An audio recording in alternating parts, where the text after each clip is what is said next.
भी बनाना पड़ रहा है, कभी कभी खाना भी बनाना पड़ता है। मेरा नबी खुदा की कसम लाजवाब है।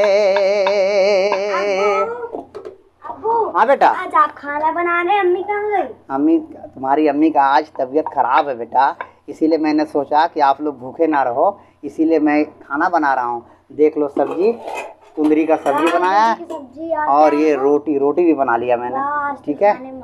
हाँ बेटा, आज मैं देख रही हूँ आजकल आप अम्मी की बहुत ख्याल रख रहे हैं। अरे बेटा, तुम्हारी अम्मी का अगर हम ख्याल नहीं रखेंगे तो कौन ख्याल रखेगा? हाँ वो ऐसे अम्मी आप पे भड़कती है तो आप अम्मी को भी कुछ नहीं बोलते हैं। अरे बेटा, इससे तो फायदे हैं। देखो, जब तुम्हारी अम्मी गुस्सा करने लगती है तो मैं खामोश हो जाता हूँ, इसीलिए कि ताकि लड़ाई ना बढ़े। अगर कोई मियाँ बीवी आपस में कोई लड़े तो एक आदमी अगर चुप हो जाए तो लड़ाई नहीं बढ़ सकती कभी भी, समझी ना। इसीलिए मैं चुप हो जाता हूँ। बोलते रहती है, हमारे लिए कितना काम करती है, कभी खाना बनाती है, कभी कपड़ा धो देती है, कभी कपड़ा धो देती है, बच्चों को इतना ख्याल रखती है, साफ़ सुथरा रखती है। तो मैं थोड़ा सा चुप ही रहता हूँ कि कम से कम अगर इससे नहीं बोलूँगा तो कम से कम लड़ाई नहीं बढ़ेगी, ठीक है ना। और दूसरी हदीस है क्या? हाँ, इसके पास भी हदीस, इसके बाद इसके लिए भी कोई हदीस है। उमर फारूक के पास एक शख्स आते हैं, वो शख्स अपने घर जब भी वो जाते हैं तो उनकी परिवार उनके ऊपर चिल्लाती है, भड़कती है। बोले कहाँ थे इतना देर से, वहीं रह जाते, नहीं आते। तो रोज़ रोज़ ऐसे सुनते सुनते ना वो चले गए एक मरतबा उमर फारूक के पास, इसके बारे में कोई मसला हल करवाएंगे। जब वहाँ गए तो वहाँ जब जैसे ही गए वहाँ पे दरवाजे के पास कदम रखा तो देखा कि अरे उमर फारूक के ऊपर उनकी वाइफ भड़क रही है। तो जाने लगे, जब जाने लगे तो उमर फारूक ने देख लिया। उन्होंने कहा कि ऐसा सुनो, किस लिए आए थे, किस लिए जा रहे हो? तो उन्होंने कहा कि मैं आया था एक मसला हल करवाने के लिए। क्या मसला हल करवाने के लिए आए थे? कि हमारी बीवी हमारे ऊपर रोज़ भड़कती है, मगर जब मैं यहाँ देखा तो आपकी बीवी आप ही के ऊपर भड़क रही है।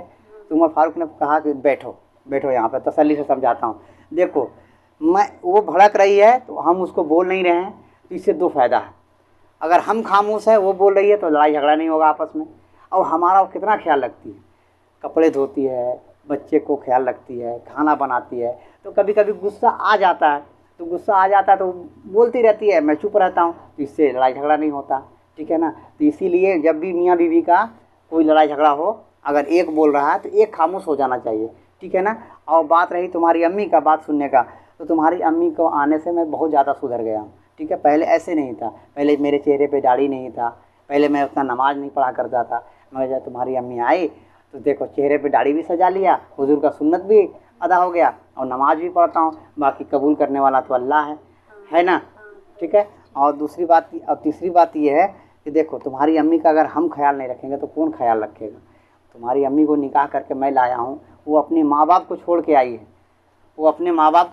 है, मैं सिर्फ वो खाना खाने के लिए नहीं आई है, ठीक है ना।